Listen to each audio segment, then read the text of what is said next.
Ladies and gentlemen, good afternoon and welcome to the press conference following the meeting of the Foreign Affairs Ministers of Latvia and Liechtenstein.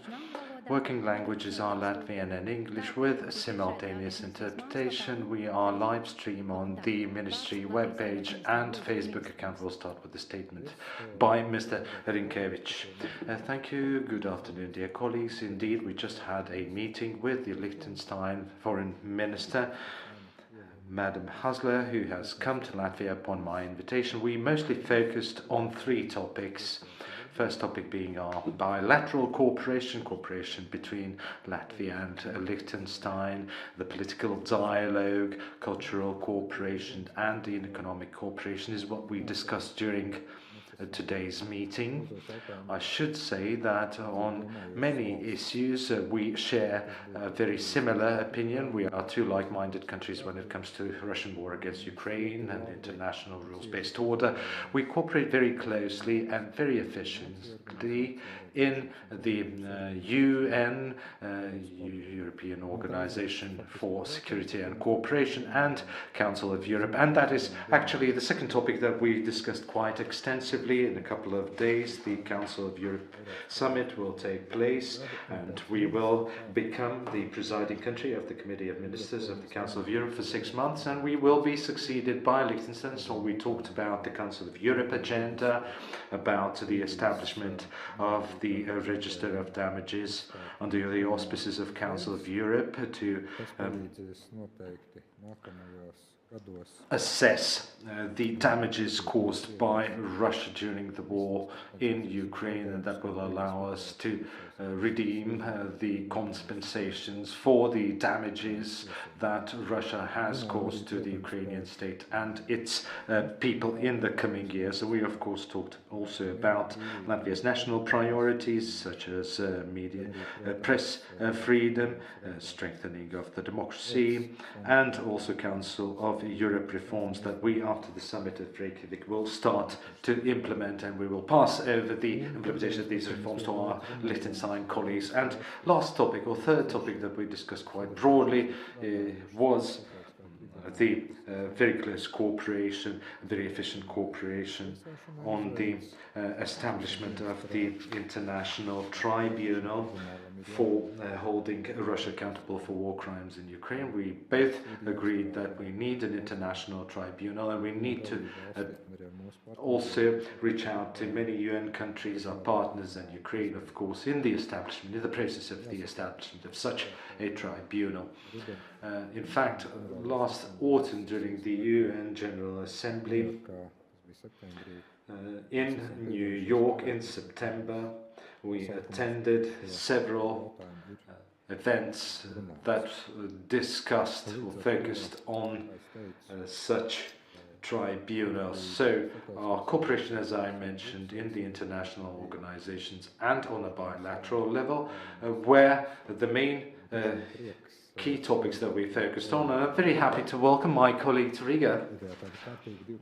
And last proper bilateral meeting we had was in 2017 with the then Liechtenstein Prime Minister, head of the government and Foreign Minister, and 6 years later we meet again to continue our dialogue. Now the floor is given to the Liechtenstein Minister. Please, the floor is yours. Thank you very much. First of all, I would like to sincerely thank you, dear Minister, dear Edgars, for welcoming me and my delegation in your beautiful country, and thank you very much for your kind hospitality.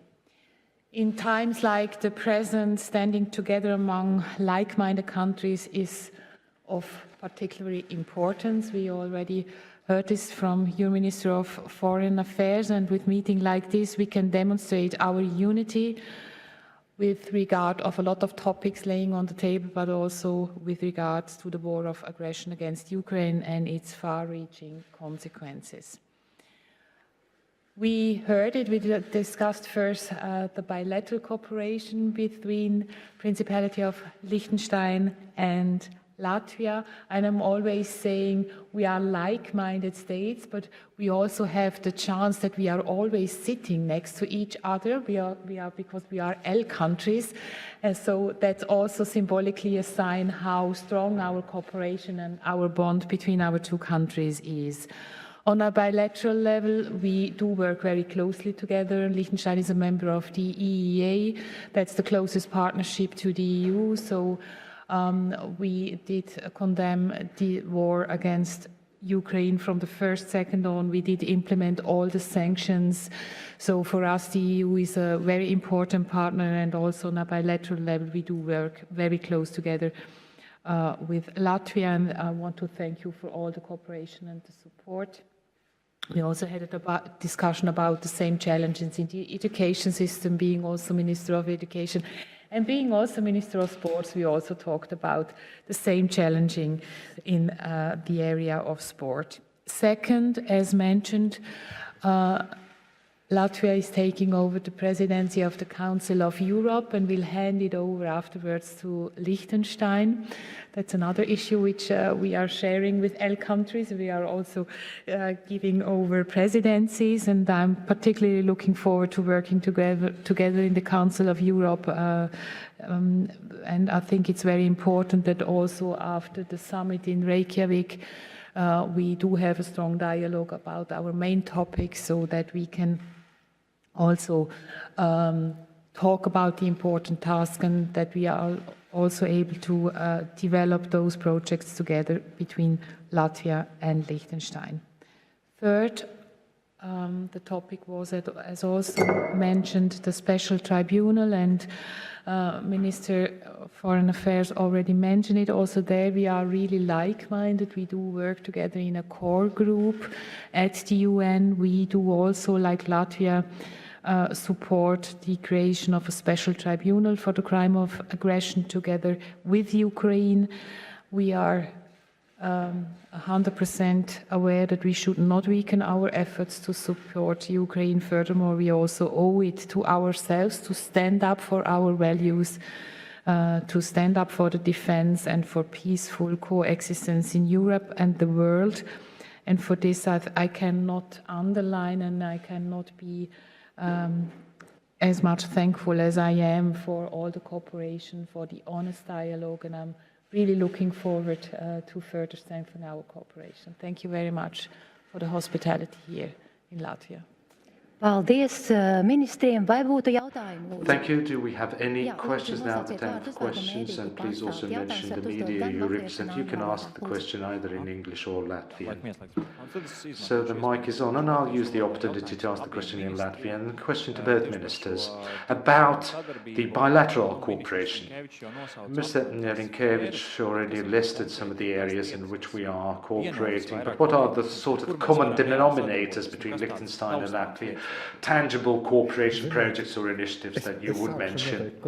Well, I'll start and my colleague can add her thoughts. There are two tangible results of our cooperation. During my visit 6 years ago and today, we discussed with Liechtenstein and Minister the vocational education system.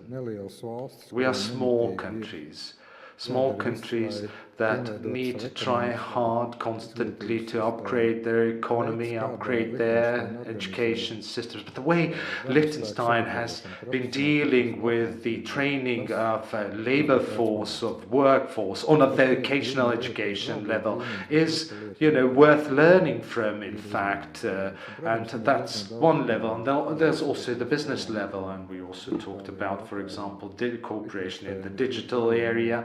Liechtenstein is also part or a member of the European Economic Area, or EEA, which means that on an economic level we are very closely integrated and very closely cooperating with Liechtenstein as a member of the EU. And colleague already in fact mentioned the second dimension, as she said that sports is one of the areas in her portfolio. We talked about joint effort, and we also are very much like-minded on the Paris Olympic Games and the participation of Russian and Belarusian athletes in these Olympic Games, or rather the ban of these athletes. And these are the ways that we can work together to move forward the political agenda. Now, as I already mentioned, so there are two tangible results. So first of all, as I already mentioned, and I'll pass this on to the colleagues, that we will need to enhance our cooperation on the vocational education with Liechtenstein to transfer that experience, and also we will talk, in particular, cooperate in digital economy as well. Thank you very much for the question. Perhaps you allow me to add that I already mentioned that Liechtenstein is integrated into the EU single market, and for us this covers a lot of more area than just the economic area. So we do participate in areas like justice, home affairs, taxation, education.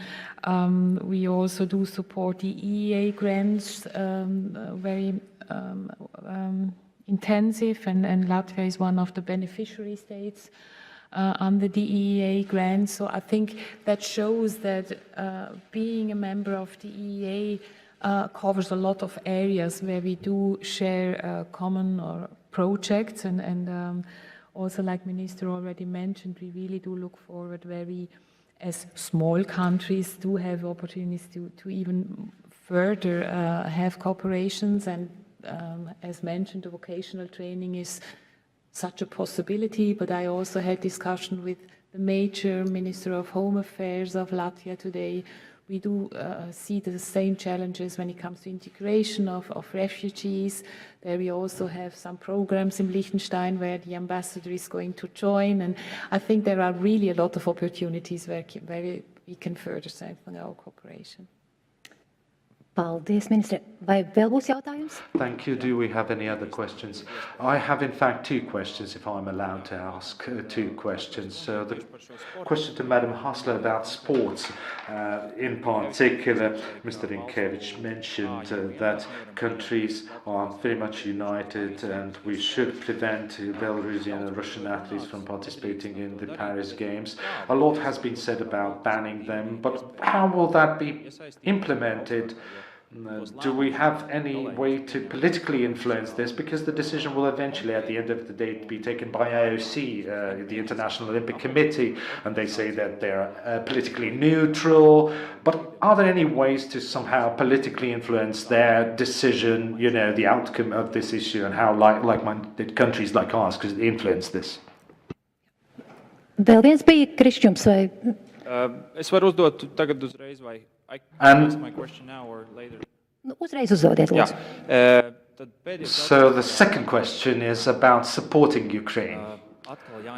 Again, we have to take into account that although Liechtenstein is even smaller than Latvia, but generally in terms of population, at the European scale, we are considered rather small countries. So what are the most efficient ways for such small countries to affect or influence the thinking of big countries on particular matters or issues? The reason why I'm asking this is that, for example, on this weekend, I think in Cologne and Frankfurt, we saw rallies in support of Russia with Russian Soviet flags, people singing Russian Soviet songs. Nothing of that would be acceptable here. Nothing of that would also probably be acceptable in Liechtenstein. But going back to my initial question, how can small countries change the thinking of the big countries? Thank you. Yeah. Lūdzu. Dominic, you start. Thank you. Perhaps I start with the question about the topic of sports.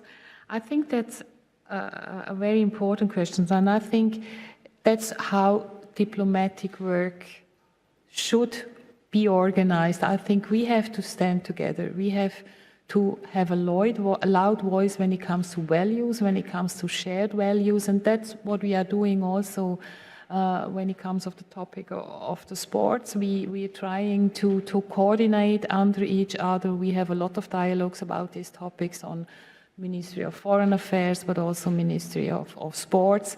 And there are a lot of dialogues, and I think that's the importance, that we are not just quiet. I think that's also the answer of the second question I would give. Even if you are a small country, there is the principle of one nation, one vote. And it doesn't depend on the size of a country, it depends on the competence, it depends on the coordination power. And there I think we do really share the same, not only the same values, also the same structures. And that's the opportunity of cooperations between countries. And perhaps you just allow me to mention one example. Liechtenstein, also with the support of Latvia, did table a resolution about the veto initiative. We didn't want to have the veto in the Security Council as the last word, because the veto can block the whole discussion. So we as a small country really have been successful. By consensus, we could adopt this resolution, and that shows everybody can have one voice. And everybody can change things if we stand together, and that's what we live. We do not have an armed force. We cannot support Ukraine with military forces, but what we can, if we can bring in our expertise where we have expertise. And one opportunity of a small country is we always say in Liechtenstein, we do have short ways. So sometimes that's also a little bit an opportunity together with the Ministry of Sport. Sometimes we are quite fast. Es laikam papildināšu, šis bija ļoti interesanti jautājumi. I would like to also add my opinion regarding both questions. First, regarding the participation of Russian and Belarusian athletes in the Paris Games. We have a bit more than a year to go still until the Olympic Games. A lot can change in these 12 months or more in the international politics, and also, of course, we hope that Ukraine will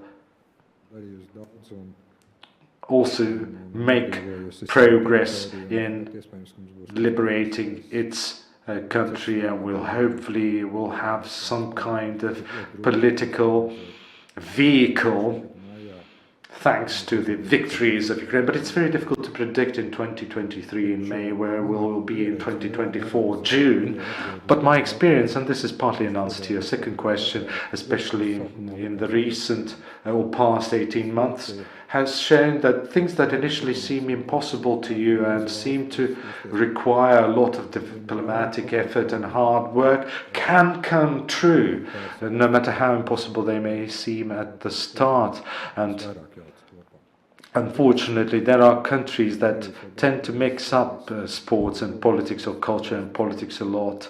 There are countries that are saying that participation of Russian athletes in the Olympic Games has nothing to do with politics. But just look at, where those athletes are registered, how they are funded. They are either military, they are inscribed or enrolled in the military, or supported by different financial institutions, state-owned enterprises like Gazprom and others, who are very, much politically driven or politically dependent. So we will try to use the next 12 months together with our athletic community to convince the IOC decision makers, as well as other decision makers around the world, that such participation of the Russian Belarusian athletes is unacceptable. We have the time, and we can only advocate for that. Now, as regards to large countries and various rallies in those large countries, well, I think it would be worth looking at who are taking part in those rallies. Those are actually Russian citizens, Russian nationals who are living there, and from time to time we can also see the articles that are claiming that people through social media are also driving those rallies using the secret services and agencies. If you take the general population of those big countries, they broadly support Ukraine, but that's democracy and that's how laws in different countries work. I wouldn't make any far-reaching conclusions about the support to the Russian aggression in one or another small European country, knowing how, scrupulous Russian secret services are in creating the image of support to Russia, and just, listen in what language they were singing the Katyusha. Was it German or Russian? Was it? So thank you to the both ministers. We have no other questions. This concludes our press conference. Thank you all.